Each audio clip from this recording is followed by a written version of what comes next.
thank you all for coming today. That's my opener. As I told Carl this morning when we were working on the presentation, I had a little imposter syndrome because as we were typing some of these things up, I thought, what can I, as a care partner, Carl's care partner, do I really have enough experience to lead some of the things that I'm talking about? And he said, absolutely. Come on, you have almost 30 years experience as a care partner. So I kind of freaked me out yesterday, but I'm better now. But yeah, I did have a little imposter syndrome about some of the things we're going to talk about today. But Carl assured me that I do have experience, so You I'm do glad with experience. that. But Uh, we wanted to impart with you some just some reminders, possibly. Maybe you're already doing some of the things there we're going to recommend, but we really wanted it to not be super focused in managing Parkinson's, but more about just living well. So, exactly. ready for the next slide, Carl? Let's go to it, Angela. All right. So, A new year and a new focus, because that's what we certainly have tried to embrace here in our household. Whoops, that darn mouse! I swear to gosh. well, Go ahead, Carl. it's not easy to some of these questions. I think we all kind of um, battle some of these questions and fight with them. It's it's a struggle to answer some of these questions. Well, and most importantly, Carl, I think what our discussion had talked about was just taking the time to reflect on some of these things. As it, since the new year is a new start or can be a new start, um, particularly the first question, what is working for me? As Jim was telling us at the beginning of the when we were chatting, he's had some great successes with exercise, his music playing. I think the beginning of the year is a great time to kind of look at what is actually working well Yeah. and really give yourself a pat on the back for doing those things. But also to go ahead, Carl. No, I think we things. I think there's always room for improvement, but like I said, take appreciate what is working, and then continue to add to your toolkit. Well, and it's with that, Carl, I think it's also a good time to reflect about what resources might be available to you that you haven't used. Yeah, Particularly one that's come up recently, which Nancy is spearheading, which is our PSN Buddy program, which is a excellent opportunity to connect with other people living with Parkinson's. We're gonna talk about it a little bit later. We're gonna have Nancy. Nancy didn't know she would be on the hot seat about talking about the buddy program, but we'll have her on the hot seat in a little while to talk about the program and why it can be beneficial to folks. and to be more curious about finding resources because we're all, the more the better. Absolutely, and thinking about goals, but not necessarily thinking about goals as in I'm gonna do this one thing, and if I don't Yeah, gain it, I'm going to be losing something. No, not holding on really hard to the goal, but yeah. building in the flexibility of the goal and allowing yourself to take smaller steps to reach a larger goal. That's something we're going to talk about today. Is about that And flexibility. not to not to seek perfection, but enough that you're happy with it. You don't have to be proficient at if you want to learn a new language doesn't mean you have to be totally engulfed in the language. All right, I'm going to go to the next slide, Carl. Okay. It's easy to get stuck in a rut, and change isn't always easy. But but change can be big rewards. we're not always the best at change, making change, but it's a new year. Well, and talking about the rut, I that's certainly something that I feel myself. Sometimes you just get caught in the monotony of the day and just doing the same old routine. And sometimes you need to snap it up and try to take a different perspective or a different shift in order to find something else that might be working for you. Right. Along with the fact that, there's good change and sometimes not painful change. I guess I would say, sometimes we need to evaluate in order to figure out what we shouldn't be doing at the same time. Maybe there's something we need to let go of in order to get a fresh start. And don't put too much pressure on yourself. Take it in baby steps. Yeah, one bite at a time. And with that said, Carl, being flexible, it's flexibility, I think, in living with any kind of condition or even just in life in general without any health condition can be certainly a challenge. And the flexibility is what we have in our toolbox in order to be able to adapt to any kind of changes or hurdles we might encounter. Um, Well, it's Go ahead. with uh, outward advice and inward advice, it can come to you. Um, working on that balance of your mind, body, and your spirit. Those are all things that I think we're all trying to accomplish in our lives, and those are that's a big picture. But from a day-to-day standpoint, uh, exercise exercise seems to be the key component in Parkinson's. Yeah, but Carl, as we put on the slide, it's exercise that you can do at the time when whatever your abilities are at the particular moment. So if you scheduled exercise at a particular time each day, and the body just isn't responding that particular day, then make a adaptation or take a different perspective. Maybe that day, instead of doing the full vigorous workout, stretching is in order versus Or um, yeah, a full. or Go ahead. reading, or reading, or expanding your brain. Your mind is as important as your body and your spirit. And if your mind's not working, then maybe you need to meditate. And then now you're working on your spirit and your mind and your body. So because they're all connected. The one particular point I like on the slide is that flexibility isn't a deficit, it's a positive, and that compromise is okay. I think a lot of times, I'll speak for myself, sometimes I have to realize that I can ratchet down. I feel like I have to achieve a certain level and provide a certain level of consistency, but sometimes taking it down a couple notches is okay. I still get the information across, or I still get the crossed off my list. But sometimes I set my expectations so high that I feel like I'm going to be a huge disappointment to others.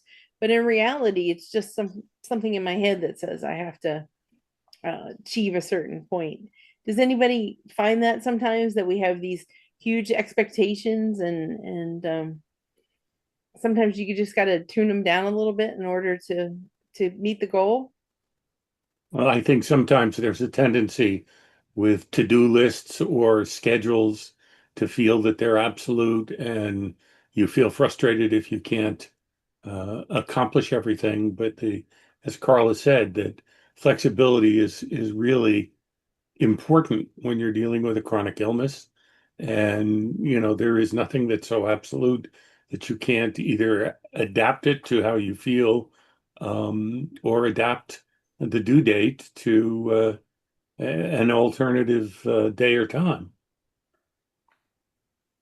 Well, David, do you find sometimes you, in your own mind, maybe you haven't communicated it to someone, but you feel like that you have to give a certain amount and sometimes, go over the top in making your deliverable or whatever that deliverable might be. And I then, think that's a natural reaction. Unfortunately, society today has become so deliverable oriented and so calendar oriented and so um, productivity oriented that there's little time to enjoy life. And enjoying life is a critical part of good health. If you allow yourself to become stressed by upcoming deadlines, or you don't think that it's good enough and you want to go back and redraft it another time, all you're doing is making the human body release hormones that will exacerbate um, Parkinson's and lots of other chronic conditions. And so you have to learn to avoid putting yourself in that position where you become your own worst enemy. I absolutely That- hear you. That's well said, David. And sometimes we make impractical goals that are either unachievable or at least unachievable within a practical time zone, time stamp. Because it's to say I'm going to be number one at something, or I'm going to excel at this, but I have no background in it. Um, it's just unachievable. So we have to set practical goals. Does anybody else have anything they want to share about flexibility and how they embrace it? I I do remember my friend and I are working on a car together, which is another long story, but um I don't know the exact circumstance, but I remember him just saying, "Don't be so hard on yourself," or something I couldn't do because I get apologetic, if you're working with somebody and um it's sort of supposed to be therapy for, just being able to keep the thoughts together to, the process and do everything. Um but yeah, I get mad at myself about things, and then he's like, don't worry about it. We're retired or whatever, or something. So yeah, try to just do what you can. And Jim, I mean, do you find yourself, um, does that fluctuate, giving yourself, Yes, kindness? yes. I don't know how to describe. Let me think. I just know we've been working on it a couple of years on and off, of course, but when we started, it was in the summer and the heat would really get to me, and I'd have to go inside and lay down on the floor. And um, it's better now than it was. I don't know if that's the medication we changed around or exactly, but you asked me if it fluctuates. So let me think. Yeah, Anyway, so yeah. the giving yourself kindness, like sometimes it's Oh, easy, sometimes it's not so easy. well, I think I changed a lot with if I can't sleep at night, it's a rough day, and if I get sleep, I'm much more easygoing, I think. I have Good to point. remember that. So, um, Excellent point. anyway, thank you. And I think whether you're Parkinson's or not, we all can be too hard on ourselves at certain times uh, of our day, or we Yeah. we need to be a little kinder to ourselves. He's a real good mechanic, so I'll be struggling with something and he'll come over and just do it in like 5 minutes. So I just got to accept that. Yeah, But you're still bringing something to the table. I'm sure he says that. yeah. Yeah. Well, we'll go to the next slide unless anybody else has any other comments about this. All righty.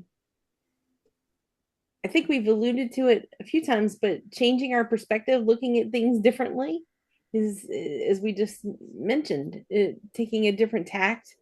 Um, it's, I think, about giving ourselves grace again, but also the widening of our perspective, allowing alternatives to come in and to accept those alternatives, not as a negative, but as a positive.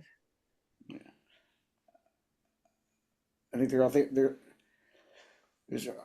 always something we want to learn, add to our repertoire, whether it's uh, rocks, astronomy, reading crime mysteries, puzzles, how-to books and videos.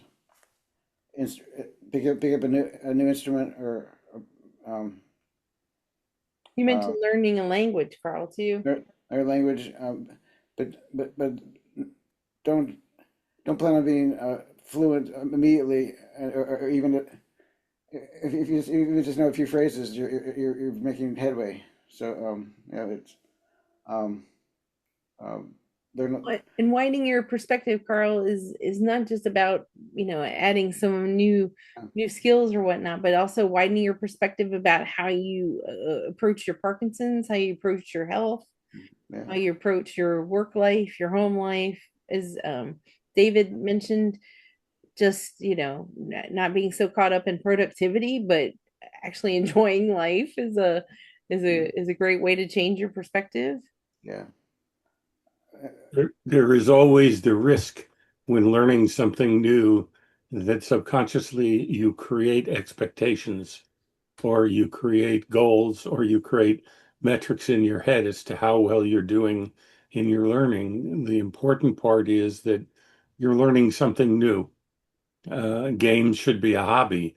Listening to music should be a hobby. You should be able to discriminate between those things for which metrics are valuable, are valid, and those things for which metrics have no place in your mind. Right. That's a good point. Well said. There also is the aspect of if something doesn't go the way you expected it, something is right or wrong, is not the way to look at it. It's to look at it from the perspective, well, what did I learn from this today? So, from Jim's comments, he's working with a trained or an educated mechanic, and he doesn't consider himself to be one. The fact of the matter is, everything you do is a learning experience. And even if you can't do it as fast, and somebody comes over and shows you how to do it faster or shows you how to do it better, that's a learning experience. That's not a failure. That's that's a positive because if you weren't doing it, you wouldn't have had the opportunity to learn. I don't think we always put that high enough on the scale of positives. True, Nancy. Which learning, Well, whatever it is, whether it's learning or something that we don't do well, but we might want to continue to do it because we either set up unreal expectations for ourselves or maybe we see that somebody else is more expert. And so then we don't give ourselves credit for whatever we do, even if it's not perfect. yeah, I think there's a tendency, unfortunately, to forget about the fact that the person against whose productivity you're measuring yourself may have been doing it for 30 years and you're just starting it for the first time. When you learn a new musical instrument, sometimes you have to be reminded that the people that you enjoy hearing that instrument may have been doing it for 12 or 14 or more years, and therefore you need to learn at your own pace. Even 50 years. Yeah, yeah, but learning at your own pace is very important, and recognizing what the pace should be based upon how you feel that day. You may be able to accomplish um, 5 times the level of productivity one day in learning something new than another day. And it's not you, it might be how you're feeling that day. It's not a lack of necessarily a lack of skill, and it shouldn't create a level of frustration because frustration feeds on itself. The more frustrated you get, the more frustrated you get. Mm, Well, and sometimes just showing up is enough. For the example that comes to mind is going to a new exercise class. You don't know anything about I mean, you may know what the kind of class it is, but just getting to the gym and being there and being open to whatever may happen is okay. And you don't have to kill yourself the first time you go to the class.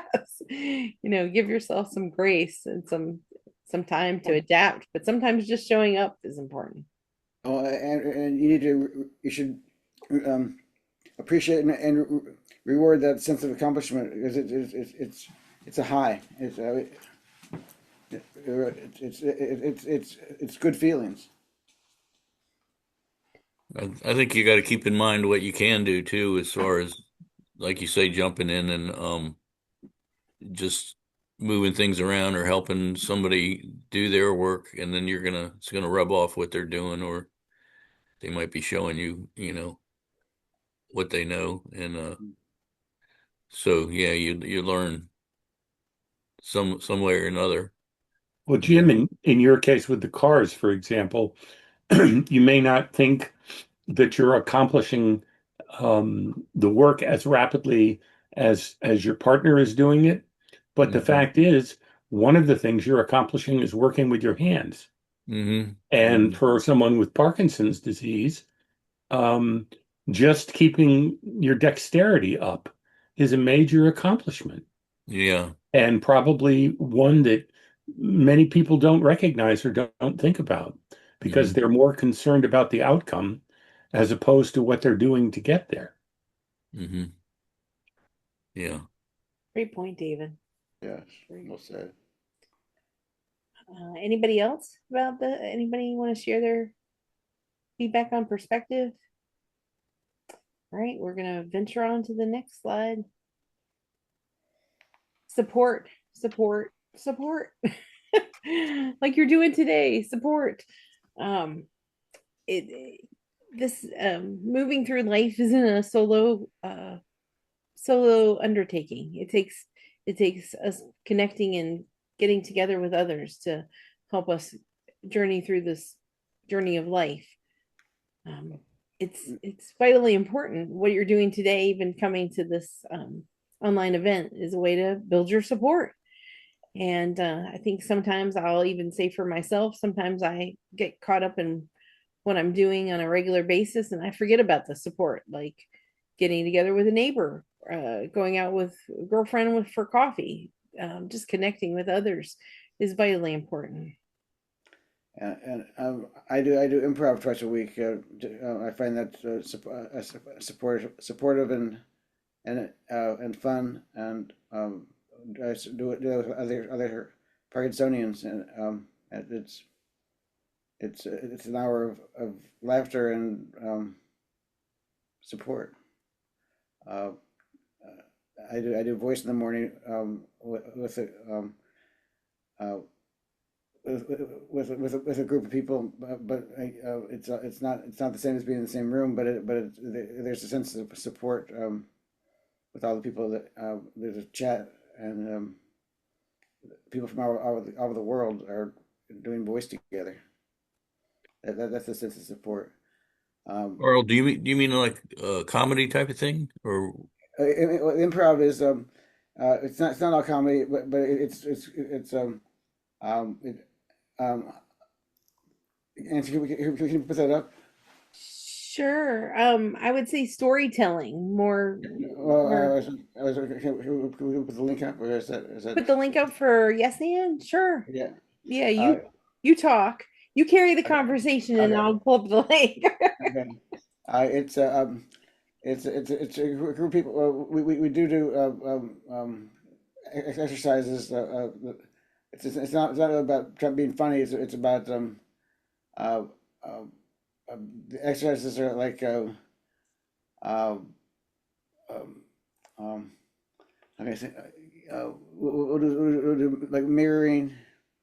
Um, uh, if you follow uh, um, on the screen, and someone will do a series of exercises like uh, social stories. We'll create stories Hmm.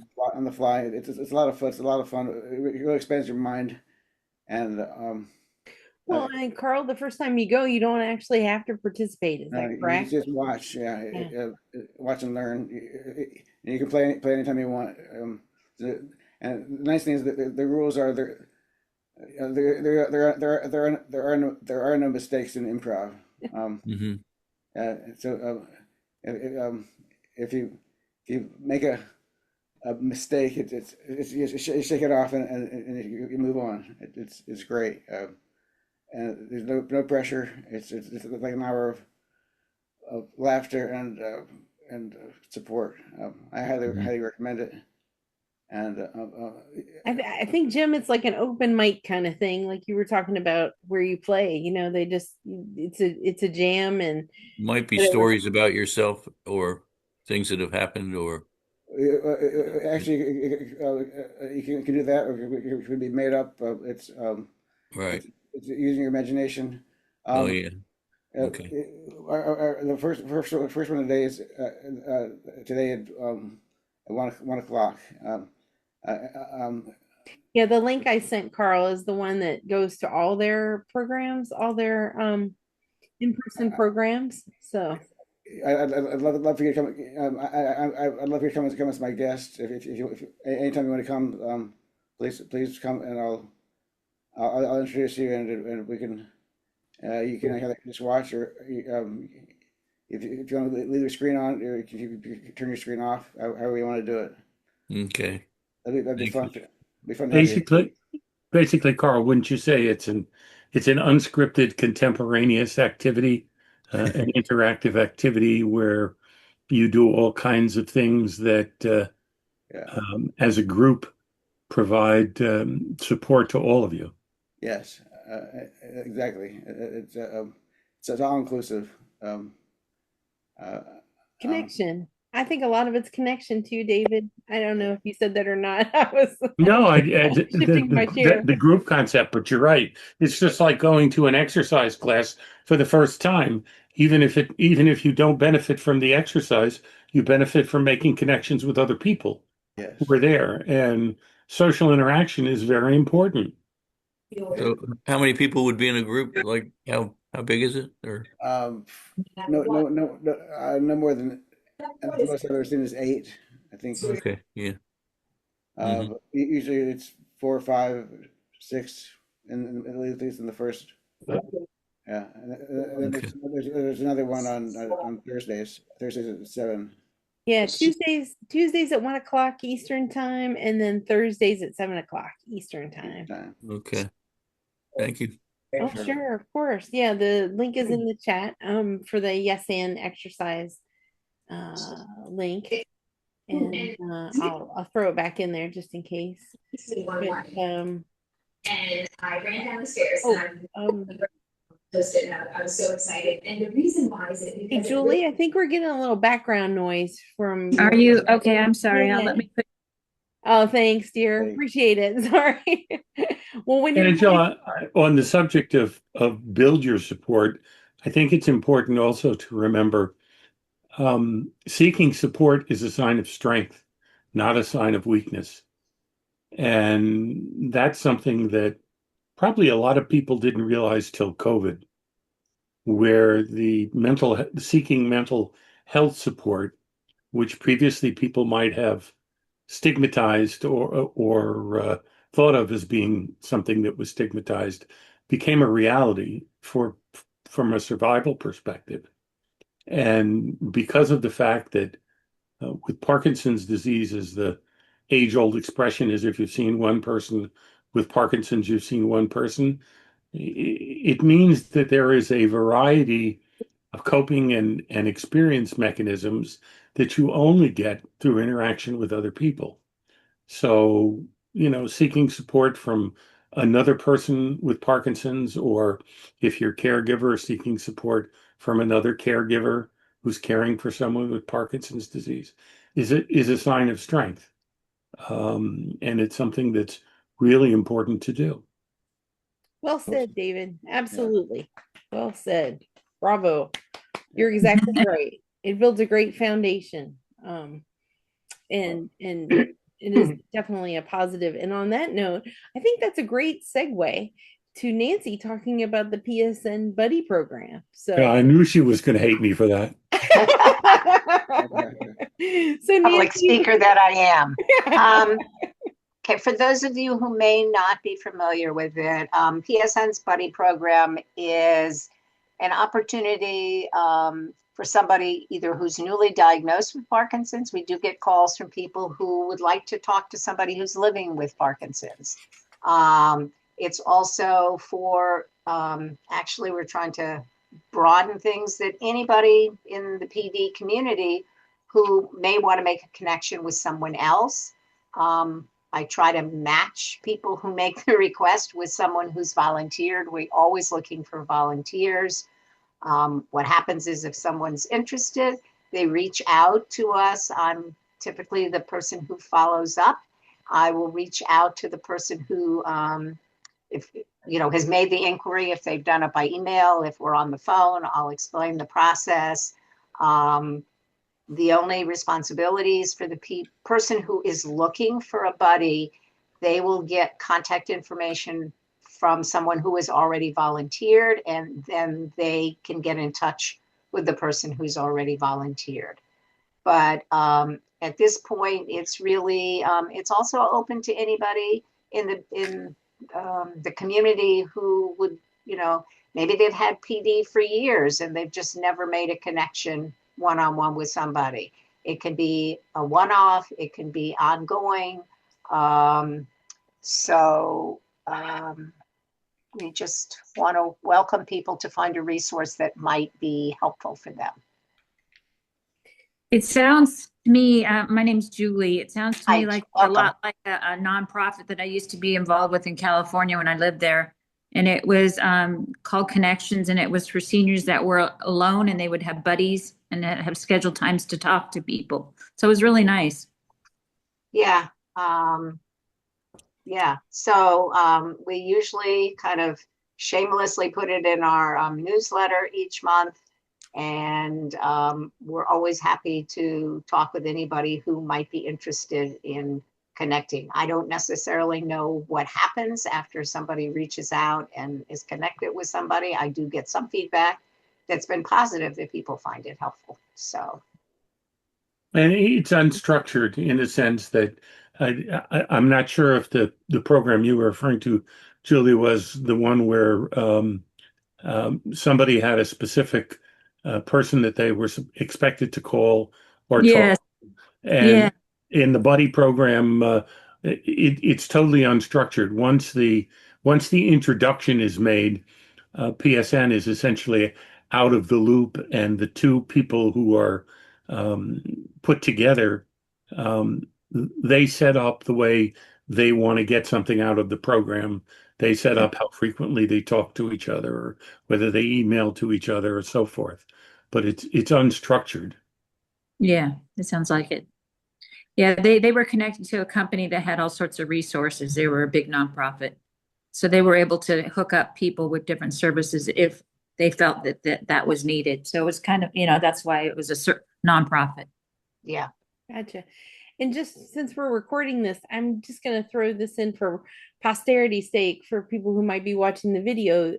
You're welcome to call our office at 571-286-5000 and express your interest in the buddy program. You'll probably be speaking with Nancy. She'll get some information from you, or you can email our office at buddy, buddy at parkinsonsocialnetwork.org. That's Parkinson, if it sounded like I added an S, parkinsonsocialnetwork.org. So yes, it's a free program. reach out to Nancy and have a chat with her about that, and she'll see if she has somebody that she can match with you. But if a man answers the phone, don't hang up. Yeah, that might be Sometimes David. it's me. Sometimes it's Yeah. me. Yeah, David's the default phone answerer if I'm not available. He fills in an instant. But building support is vitally important. Carl, Yeah. did you want to say any closing comment about that, or anybody else I, who wants I to? think it's empirical that everyone should have some sort of support group or find something that they can fall back on. But support groups are so important. An important part of the Parkinson's experience, and find the right support group. It can be important. Some they're all different. So if you don't find the one you like, keep looking. Absolutely. And it may be somebody who's outside of the Parkinson's community as your support, Yeah. where it's you got to find your tribe is what I always Yeah. say. Yeah. Yeah, and just to add to what Carl said, I don't think it's possible to emphasize too much. If one's looking for a support group or, as opposed to, one-on-one, I think many of us forget that we can go to support group, think it's awful, and then that's it, we're done.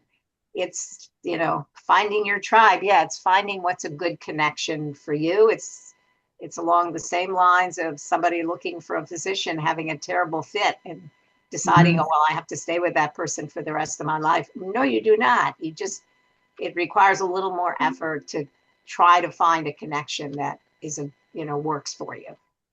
You have a choice. It just means maybe a little more work, but take advantage. As long as you have a choice, take advantage of it.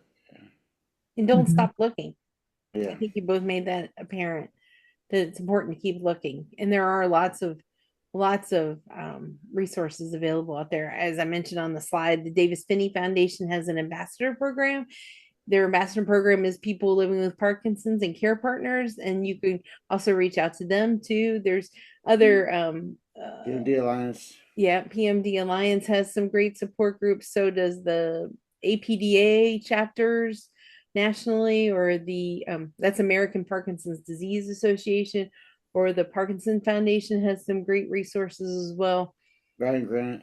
Brian Grant has some, and if you're young onset, there's some young onset resources that are available online and in person. So that's also another reason to call our office. Nancy can help with some of that, or the rest of us board members. We have some resources. We'll give you a hand when we can.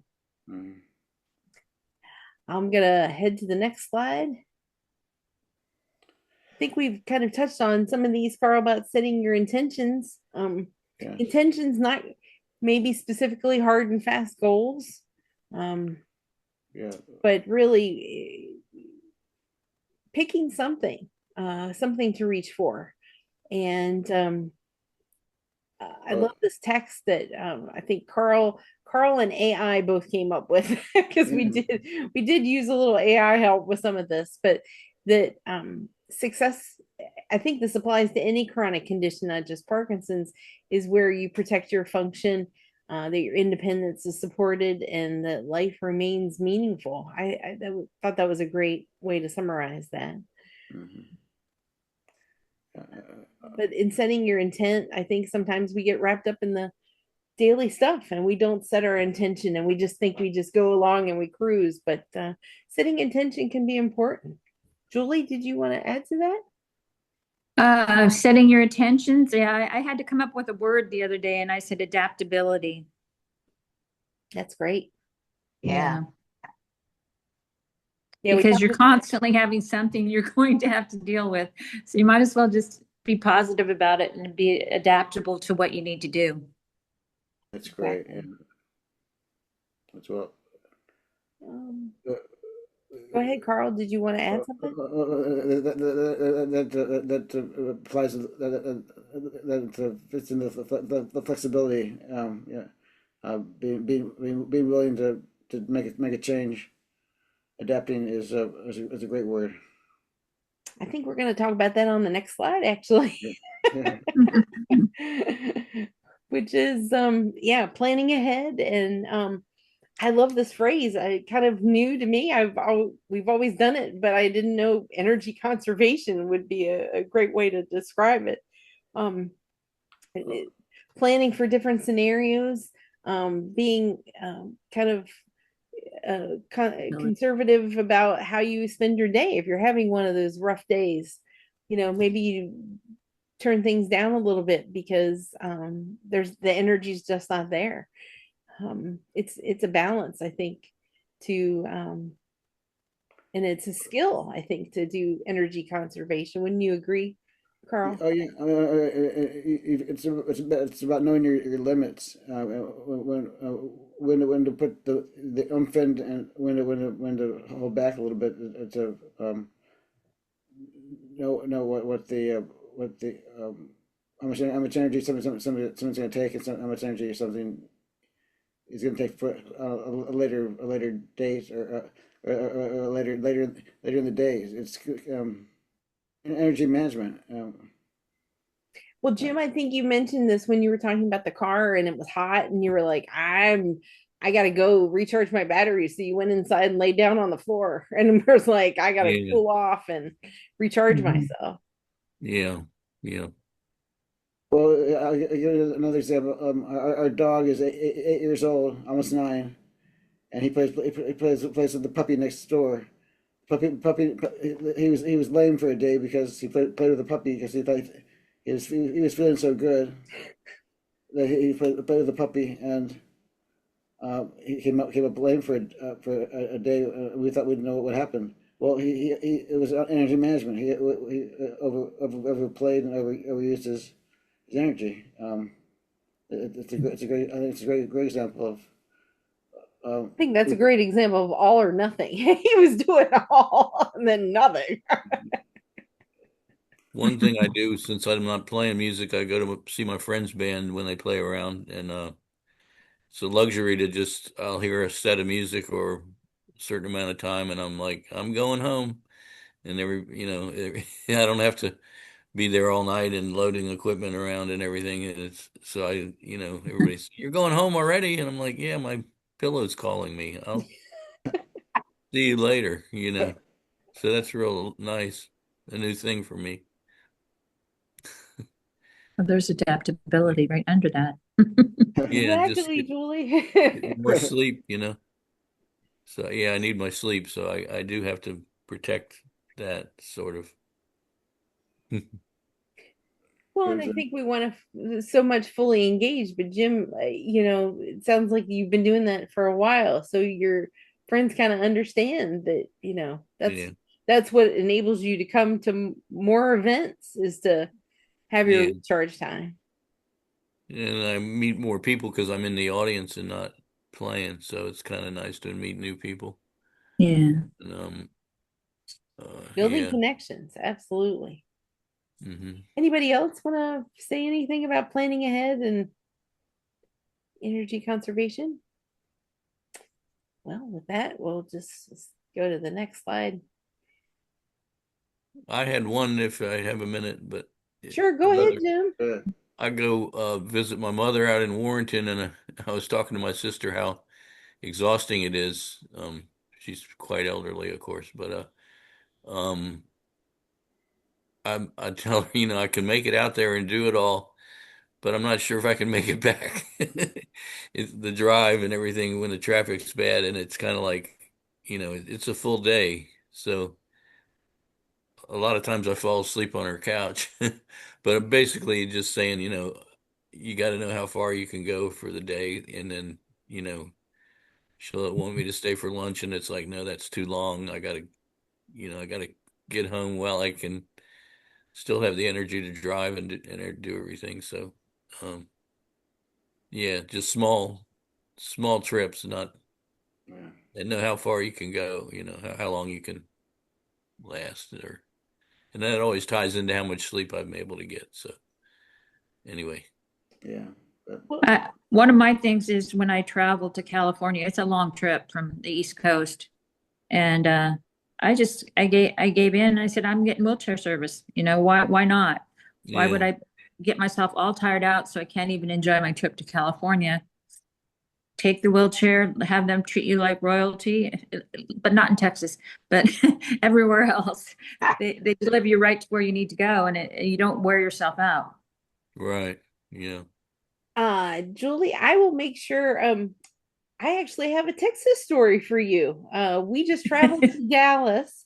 Yeah, And as we were leaving at Dallas Fort Worth Airport, we were going through the TSA line, and we had an officer approach us at the end and said, "I just want to let you know that there is this TSA program that if you call 72 hours in advance, we will actually meet you and escort you through the TSA line without rushing you, without pushing yeah. you and all that." And I will make sure everybody gets the phone number. I don't have the card right in front of me, but it's a program that TSA offers, and it's free, and it's part of what I you don't know if pay it's at for. every airport, but I do know that with Dallas, they're working on tips, and they keep their wheelchair. So Mm, what it means is if you go to your gate and your gate's changed, you have no way to get a wheelchair back. My husband had to go hunt one down, because they have devices on each one where they can communicate where their wheelchair is at all times. And so they dropped me at the wrong gate. So we had to go around, and this guy goes, "No, that's my wheelchair." Because we were looking for empty ones. It was funny. But anyway, so they're not as responsible as some of the other airports. That's what I found. mm. That's unfortunately a problem with wheelchair assistance is that it's not consistent from airport to airport. In some Exactly. cases, the pushers are employees of the airport. In other cases, they're contractors. Yeah, And, this one was a contractor in Dallas. yeah, and because I went through that agony in Salt Lake City, and the program, Angela, that they're talking about is not TSA universal. Uh, Yeah. you I have think to. they're trying to make it, David. Yeah, no, I believe they're trying to make it, um, but they haven't been too successful. Well, she was awesome, and She's lovely. I think if we all start using it, then maybe we can implore upon them how important it is, because she was very observant about how the stress affected Carl. He got out of the got it. We use a transport chair. We got tired of the whole wheelchair thing, and we just had a transport chair that we bought, and now we take it with us on every one of those big trips because Yeah, the inconsistencies.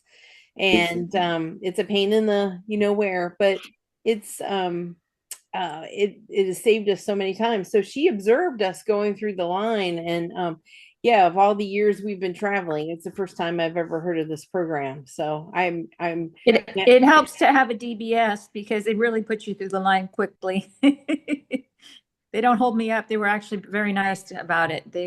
When it came to the checkpoints. Oh, good. That's good to Yeah. hear, Julie. I had a thing where I stand in the boarding first line and I get a complex because there's nothing visible really that Yeah. I would need to get on, but it's for the other end when I get in the airplane and I can't get my bag up in the overhead bin, then I don't want to hold everybody up on there. So you got to be bold and stand up there anyway in the boarding first line, and even though you don't look like you need to or whatever. So yeah, that's the discrimination against invisible I'm looking at my disabilities battery. that a lot of people suffer from. yeah, because people get real antsy when you're holding the line up inside the airplane. So that's what I do anyway. Well, and I know that there's the Sunflower program, which is a international program that is specifically focused on folks who have invisible disabilities. It's Mm, something that is, I know David's brought it to my attention. I've had other folks bring it to um, our attention, but it is a program that helps folks with invisible disabilities be given extra time and extra assistance. So mhm. um, I believe there's a website. I'll find it as soon as I finish talking. There is it's adoption in the U.S. has been extraordinarily slow, unfortunately, and Maryland, for example, instead of using the sunflower on driver's licenses, chose to use an entirely different symbol to signify hidden disabilities. But it's a good program, and the more we use it, perhaps the um, more organizations will adopt its recognition and train its employees. I've been asked when I had it out by an airline employee, what's the significance? And then I tell them about it, and then all of a sudden, light dawns in a rock garden how useful that is. And it's one of those, David, I think you're mentioning it's an advocacy opportunity, educational advocacy opportunity. Um, the slide that we have up about setting goals and tracking, I just want to go back to the last part, which is the acknowledgement of success. And I think sometimes we don't give ourselves enough pats on the back for for achieving some of those successes. Um, there's no small success; they're all successes because sometimes it's the small ones that get us through the day. Um, it's not the huge achievements. Carl, did you want to say something about that? Well, and once again, be kind to yourself and set a practical milestone that you can achieve one at a time. And when you get to the finish, take on the next one. But don't be in a rush. And stay with it. That's per one. I'll say one of my worst habits is I don't stick with it, and I make strides, and then I realize that I'm leaving. I my goals will um, will vacillate, and I need to stay with that one goal and finish it. But, It's hard sometimes because I think that procrastination mm, can be very easy to take on with this disease. I don't know why. I know that I've always been an overachiever and a type A person, and so I can sit there forever and look at something that's a project and not start it. And it's like, oh God, why can't I get going on this? You know? yeah, that, that, You that, think that you over organize the project maybe as you're pondering it, which is what I do, I think, Yeah. instead of Sometimes, just yeah. starting, you know. Yeah, you're right. I just had to start on something to get going. Yeah. and sometimes we overcomplicate it when it's it just needs one little step to get the project off the ground. Yeah. But uh, uh, um, Well, and although I don't have Parkinson's, I will say the two things that held me back, even about building this presentation yesterday, was fear of delivery and imposter syndrome. Like not being, I let the fear and the imposter syndrome kind of overwhelmed me. And I realized this morning while I was out walking the dog, I thought I've got to be vulnerable enough to deliver the information. And when I came back home and told Carl my revelation, he goes, "Well, absolutely, you know this material. This is not something that is foreign to you." I said, "Well, thank you for the reassurance. I appreciate it. I apologize for being fearful yesterday." I'd love to get a copy if there's any way, because it's really nice. Because it's the new year, maybe I could do it in February instead. We already have our topic for January here. Absolutely, I Julie. Well, we But will. even you could take all these ones, and each time, like at the beginning or the ending of the meeting, probably the beginning, you could do like one slide of this, just to be more in touch with people. Sure. It's really Great nice. idea. Hey, Thank you. Thank you for that suggestion. One point about this slide regarding the pill reserve, for people who travel, especially based on recent experiences, you need to have at least a week's supply in excess of what you think you'll need for your trip. I found myself stranded in Salt Lake City for 3 or 4 days and had to have my physician phone my prescriptions in for a 7 day supply to CVS so I could pick it up at a local CVS who I normally don't use. And it's becoming a real problem because you never know when you're going to get stranded. Flights are not as reliable as they used to be. The other thing that I recommend is if you're not traveling with your pills in a bottle with the pharmacy label, then get your pharmacist to print out an extra set of labels, attach them to a piece of paper, Well, that's a good idea. photocopy it, and take those with you because theoretically well-meaning TSA agents are starting to question medications and what are you really traveling with. And if something looks suspicious to Yeah. them because they're uneducated but think they are educated, at least you have proof. Yeah, I found that in my surgery the other day. I don't know your name. What's your name? David. Yeah. Hi, David. I found that with the surgery that I had to undergo, they didn't believe that my carbidopa levodopa was different than my Rytary extended release. So you're right. You could have a copy of it. So I had to look it up on the internet, on the web for them and show them where the Rytary was and what the carbidopa was, because the Rytary shows up as carbidopa levodopa. That's a problem. And for anybody that's contemplating any international travel, check that your prescription is allowed in the country you're going to. Oh, that's true.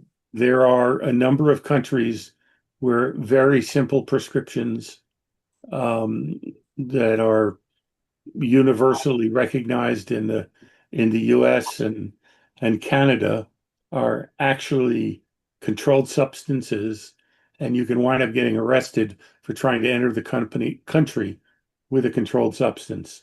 And in fact, it's a prescription medication that you need because of your health. Mm-hmm. It's true.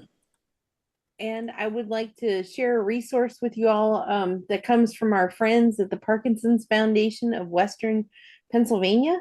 I'm going to put it in the chat here. They, let me get the URL exactly right because it's all this stuff from Chrome is on there, but it's a huge long URL, but it is some, they call them the medical safety forms. They just put it in their last newsletter, and I immediately took them down for us. But it gives you an opportunity to list your medications, doctors, etc. There's a part for DBS that's in there. There's a part for Rytary in there. It's about, let me see how many pages that is. It has even emergency backup. We'll throw this out to everybody in an email post the today's meeting, but I just wanted to give it to you in the chat. It's an excellent resources. There are other organizations that do similar things, but I found PFWPA, Parkinson Foundation Western PA, have a great forum. So highly recommend it. It's for free, and you might find that of help when you're traveling. Is that it? No, but that's one of the great resources that comes from Parkinson Foundation, Julie. Yeah, they have a whole book and series. They used to have forms you could download in PDF. Part of their aware and care kit is what they used to call it. Now they think they call it a hospital kit. Oh, okay. It's a great resource too. Yes. Yeah. A lot of the larger organizations, regional, national organizations, even international, Parkinson UK has a great medication kit as well. And there's Rochelle has a really good app. Yes, and Rochelle does have a real My Moves Matter app. Yes, that's a great one too. Karl, did you want to say anything about your 5 closing tips? Since we kind of jump to those. Well, as David said, I've had some close calls with pill backup as well, having a reserve, and it can be a real hassle to have your doctor call get more pills when you're not home, and even if they are home, sometimes you find that your CVS or whoever you're using is short of pills. So you want to make sure you have at least a week or so of extra pills to fill that void, because you don't want to be in that position. And I think other ones are pretty much self-exploring or self-explaining. I will explain the last one if you don't mind, Karl. But working with your neurologist, that's the care team concept, that you're all part of a team, that you as the person with Parkinson's are the center of the universe, and your care partner, family members, friends, doctors, allied health professionals, we all are in the circulation around you, and having a great communication with your neurologist, movement disorder specialist, primary care physician is vitally important for health and safety. And as we mentioned way back in the beginning of this presentation, if you're not satisfied or you think that the working relationship isn't so great, seek out another practitioner. You don't have to stay with one practitioner, but find somebody that works for you and works with you and is part of the team. So and listens to you as well. And listens. Absolutely. If you can't communicate with your neurologist, find one that you can communicate with, because it's so important to have a relationship with your doctor. Yeah.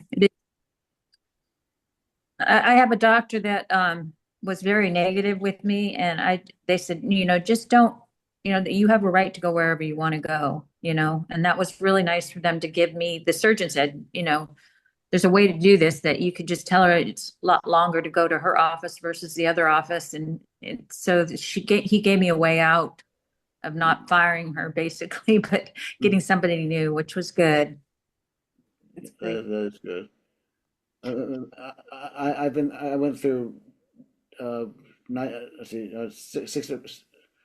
went through 9 different doctors over 6 years when I was first diagnosed. So wow. I had that took me 6 years. 6 years to get my diagnosis. I was 17 when I was first diagnosed, and I was 17 when I first started symptoms, and I was 23 when I was Oh wow. finally diagnosed. And then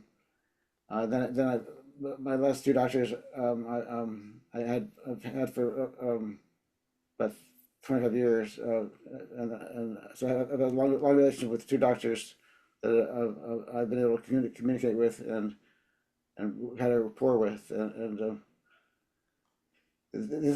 my second doctor is close to my age, so it works really well that we communicate well together, and we're a team, and it works very well. And he listens, and I listen most of the time. But and you guys are out of West PA? No, we're in Fairfax. We're in Virginia. Yeah. Northern Virginia, right outside DC. We just borrow their forms. Well, I wouldn't say we borrow. We we seek out help and don't believe in Yeah. reinventing the wheel. Exactly. Yeah, I I agree. I would point out that one thing, Carl, that may in the vein of taking care of yourself Yes. as you look at the new year. Hopefully, nobody will experience the need to go to an ED or be admitted to the hospital. Yes. One thing that I think is extraordinarily important is to have a list with you of the dosage and times Mhm. of your medication. And when you're in the hospital, make sure the charge nurse on the floor comes to see you so that you can specifically point out Yeah, time criticality of the dosing of your medicines. Most hospitals work on a system where there is a window during which medications are distributed before breakfast, at or during breakfast, lunch and dinner and bedtime. And if they don't know of time criticality, you're not necessarily going to get your Parkinson's meds when you need your Parkinson's meds. So the burden, unfortunately, tends to fall on the patient. Now, some hospitals in the area are beginning to um, flag the medical records of people who have diagnosis of Parkinson's disease. And in theory, the flag shows up every time you're admitted and every time you're on the floor, they're aware of it. But there is nothing more important than making sure you've communicated it directly. Don't be dependent on the system. yeah, I kind of actually I hide my medication because they've taken it away and not given it back to me before, and I needed it, so I just hide it in I have a hospital bag because I was so sick for a while that, thank God we're not anymore. But I was so sick for a while that I hid my medication. And they still argue with you. When I had my surgery recently, they argued with me about how I could have the choice of taking it at 10 or 11 or 12 or 1. Whenever I felt I needed my half a tab of whatever, I could do that. Yeah, if you're in the hospital, they generally do not want you to self-medicate I because know. if they don't know what you're taking and or when you're taking it, um, it may interact with something, or you may have some medical emergency and they are unaware of drugs that are on board. So Yeah. it's always a good idea if you're bringing your medications. Most hospitals will require the pharmacy to certify the med so that it can be left in. Now they don't allow you to. The Joint Commission doesn't allow meds to be left in the rooms anymore. They have to be in the custody and control of the The nurse. nurse station. And if Yeah. you're taking meds to the hospital, they need to have a pharmacy label on them.